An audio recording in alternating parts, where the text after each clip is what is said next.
அல்லாஹ்வுடைய தூதர் ஸல்லல்லாஹு அலைஹி வஸல்லம் அரஃபாவிற்கு முன்னால் சொல்லுகிறார்கள். அரஃபாவுடைய நாளில் ஒரு பெரிய குத்துபாவை அல்லாஹ்வுடைய தூதர் ஸல்லல்லாஹு அலைஹி வஸல்லம் நிகழ்த்துகிறார்கள். நாம் அறிந்த நிகழ்வுகள் தான் அதுவெல்லாம். ரசூலுல்லாஹி ஸல்லல்லாஹு அலைஹி வஸல்லம் அந்த குத்துபா முடிந்ததற்கு பிறகு அல்லாஹ் ரப்புல் ஆலமீன் குர்ஆனுடைய வசனத்தை அவர்கள் அமர்ந்திருக்கக்கூடிய வாகனத்தின் மேலே அல்லாஹ் இறக்குகிறான். அல் யௌம அக்மல்து லக்கும் தீனக்கும் வ அத்மம்து அலைக்கும் நிஅமதி வ ரதீது லக்குமுல் இஸ்லாம் தீனா. முஹம்மதே, இன்றைய நாள் இந்த மார்க்கத்தை அல்லாஹ் பூரணமாக்குகிறான், முழுமையாக்குகிறான்.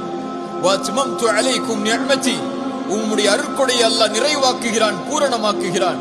வ ரதீது லக்குமுல் இஸ்லாம் தீனா, அல்லாஹ் இந்த மார்க்கத்தை அவனுடைய வழியாக அல்லாஹ் தேர்ந்தெடுக்கிறான் என்று சொன்னவுடன் அல்லாஹ்வுடைய தூதர் புரிந்து கொள்கிறார்கள், நான் வந்த நபித்துவத்துடைய செய்தியுடைய நாட்கள் முடிய போகிறது என்று.